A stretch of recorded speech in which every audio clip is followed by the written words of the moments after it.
Hello children, now in this video we are going to do some numericals on how to write rate of reaction या किसी भी reaction के लिए किसी भी रिएक्टेंट का रेट ऑफ कंजम्पशन या डिसअपियरेंस और rate of appearance of product कैसे लिखें। सपोजिंगली हमें एक रिएक्शन दिया हुआ है, क्वेश्चन दिया हुआ है, this is your question right. मैंने से क्वेश्चन नंबर 2 लिखा है क्योंकि हम एक क्वेश्चन पिछले वीडियो में करके आ चुके हैं, that was 2R was giving you 3P। तो उसे फर्स्ट क्वेश्चन माने, वहां क्वेश्चन था right the rate of reaction for that equation. यहाँ पर उसी क्वेश्चन को थोड़ा सा और आगे लेके जाएंगे और एक प्रॉपर एग्जाम्पल डिस्कस करेंगे। फॉर अ रिएक्शन दी हुई है आपको H2 plus I2 is giving you 2HI, the rate of disappearance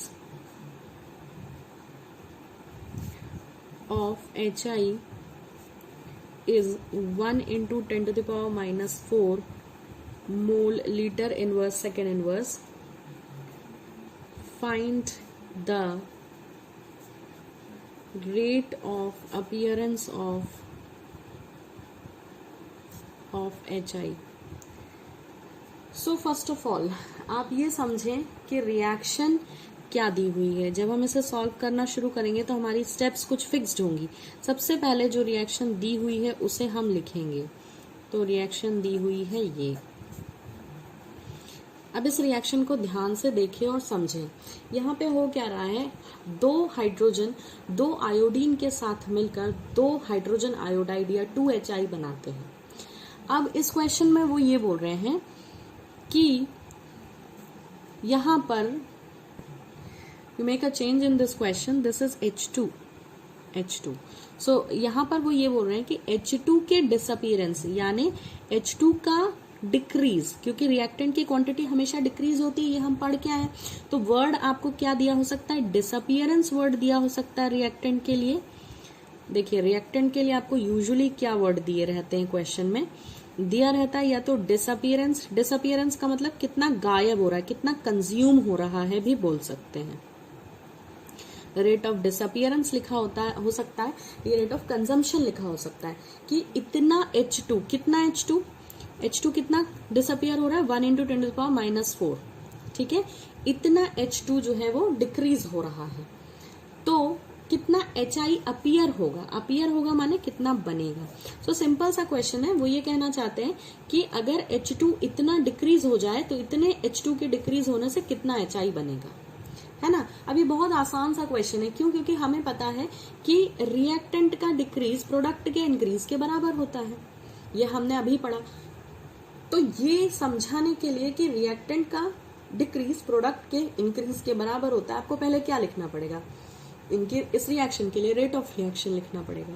ठीक है, सो सबसे पहले तो आप देख लें कि आप क्या लिखें, इस पूरी रिएक्शन के लिए रेट ऑफ रिएक्शन लिखें। तो रेट ऑफ रिएक्शन हमें लिखना बहुत अच्छे से आता है। अब यहाँ पर dH2/dt, ठीक है, D is representing change in concentration, right. So dH2/dt minus के साइन के साथ is equal to minus dI2/dt। ये दोनों के बीच में माइनस का साइन क्यों लगाया है इन दोनों के सामने, क्योंकि दोनों ही रिएक्टेंट है। इनका मतलब है कि दोनों की क्वांटिटी वक्त के साथ डिक्रीज होगी। ये दोनों जब डिक्रीज होते हैं तो इनका डिक्रीज बराबर है प्लस ऑफ dHI/dt की। ठीक है, अच्छा अब मैंने आपको पिछले वीडियो में बताया था कि अगर आपको स्टोइकियोमेट्रिक कोफिशिएंट दिया हो तो उसे भी लिखना है। तो यहाँ पर H2 के आगे कोई नंबर नहीं है यानी 1 है, तो 1/1 लिखने का कोई मतलब नहीं है, इसलिए मैं नहीं लिखती हूँ। I2 के आगे भी 1 है तो 1/1 लिखने का फिर से कोई सेंस नहीं। यहाँ 2 दिया है, यानी वो ये कहना चाहते हैं कि 1H2 और 1I2 जब मिलते हैं तो 2HI बनते हैं। तो यहाँ पर आपको ये स्टोइकियोमेट्रिक कोफिशिएंट जैसे बताया था, जो नंबर है उसे 1/में करके लिख देंगे। तो ये इस रिएक्शन के रिस्पेक्ट में आपने रेट ऑफ रिएक्शन लिख दिया। ठीक है, अब आप क्वेश्चन सॉल्व करेंगे। आपको ऐसा कोई भी क्वेश्चन मिलता है जो रेट ऑफ रिएक्शन लिखने पर आया है, कई बार सिंपली सिर्फ इतना क्वेश्चन होता है, express the rate of reaction for this reaction, तो ये हो गया आपका आंसर, ये लिखा हुआ आंसर। मगर यहाँ पर इसी क्वेश्चन में न्यूमेरिकल पार्ट और जोड़ दिया, मतलब उसको एक्सटेंड कर दिया। आप ये न्यूमेरिकल ये लिखे बिना सॉल्व ना करें, क्योंकि इस न्यूमेरिकल में कैलकुलेशन करने के पहले इस रेट ऑफ रिएक्शन लिखने के लिए मार्क्स होते हैं। ठीक है, स्टेप वाइज मार्किंग होती है बोर्ड में, तो ये स्टेप मार्क्स कैरी करती है। तो अगर क्वेश्चन ने कहीं नहीं लिखा, देखो कहीं नहीं लिखा है कि आप इसका रेट ऑफ रिएक्शन लिखिए, but it is the mandatory step, you should not skip it, otherwise you may lose your marks. So please note that this step carries marks, so this is mandatory, ये बहुत important step है। इसको लिखने के बाद अब आप देखो कि क्वेश्चन में इन तीनों में से दिया क्या है। उन्होंने दिया है H2 का डिसअपियरेंस का रेट है 1 × 10⁻⁴, तो यानी कि माइनस dH2/dt, यही तो है rate of disappearance of H2। ये दिया हुआ है कितना, 1 × 10⁻⁴ मोल लीटर इनवर्स सेकेंड इनवर्स। यानी ये फॉर्मूला जो आपने बनाया रेट ऑफ रिएक्शन लिखने का, या जो आपने लिखा है मैथमेटिकल एक्सप्रेशन, इसमें इसकी वैल्यू दी हुई है क्वेश्चन में।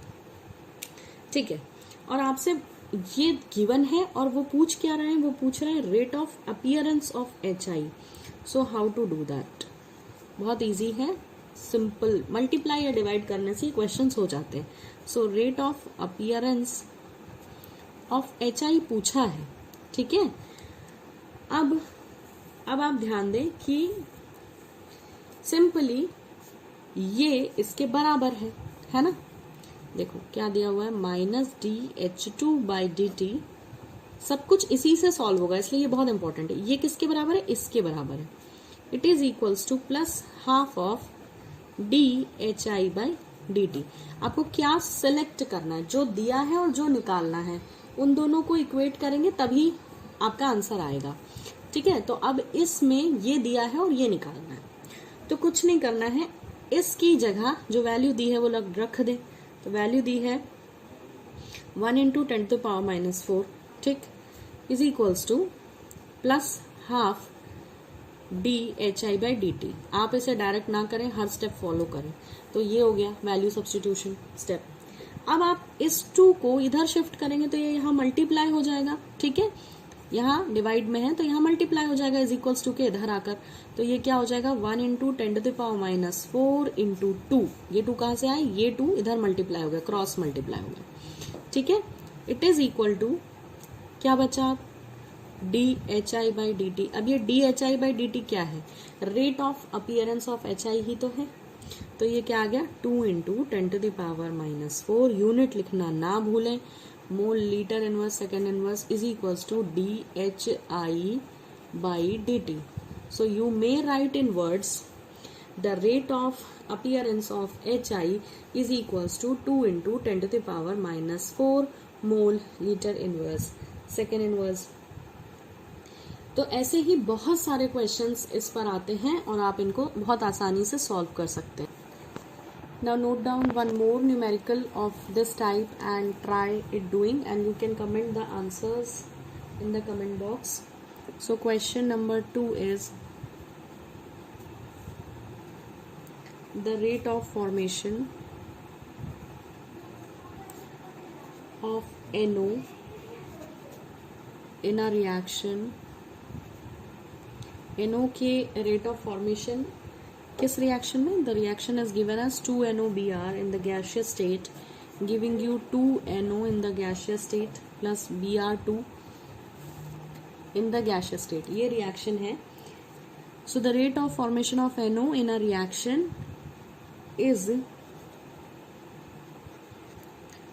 found to be 1.6 × 10⁻⁴ meter per second। Find rate of reaction, ROR is a short form for rate of reaction, and rate of consumption। ठीक है, मैंने आपको पिछले क्वेश्चन में बताया था कि रेट ऑफ डिसअपियरेंस की बजाय रेट ऑफ कंजम्पशन भी लिखा आ सकता है, तो वही आ गया यहाँ पे ऑफ NOBr। NOBr रिएक्टेंट है, तो उसके खत्म होने का, उसके कंज्यूम होने का रेट आपको निकालना है। ठीक है, यहाँ पर आपको एनो प्रोडक्ट है। पिछले क्वेश्चन का उल्टा क्वेश्चन है। पिछले क्वेश्चन में आपको रिएक्टेंट के डिसअपियरेंस का रेट दिया था और प्रोडक्ट के बनने का रेट पूछा था। यहाँ क्या है, प्रोडक्ट के बनने का रेट दिया है, फॉर्मेशन है ना, फॉर्मेशन यानी प्रोडक्ट के बनने, ये प्रोडक्ट है एनो, इसके फॉर्मेशन का रेट, इसके बनने का रेट दिया है और उल्टा पूछा है कि NOBR के कंजम्पशन का रेट बताइए। So the questions are just opposite, but method same है करने का। और यहाँ दो चीजें आपको निकालनी है।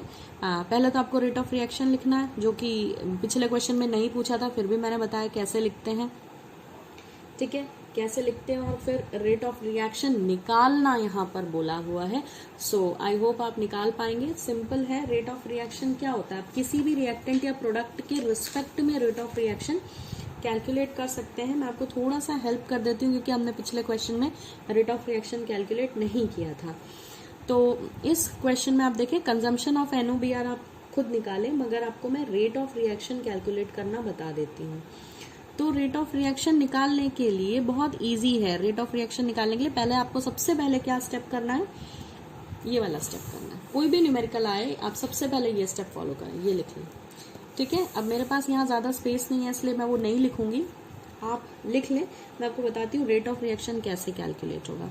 तो आपको दिया क्या हुआ है, जब आप रेट ऑफ रिएक्शन लिखेंगे तो NO के रिस्पेक्ट में जो रेट आएगा वो आएगा हाफ DNO/dt, ये आएगा, ठीक है। और इसी की वैल्यू दी हुई है 1.6 इंटू 10⁻⁻⁴, ठीक है। तो आप हाफ इंटू DNO/dt की वैल्यू दी हुई है, ये है ना, ये जो वैल्यू दी हुई है ये इतने हिस्से की दी हुई है, इतने हिस्से की।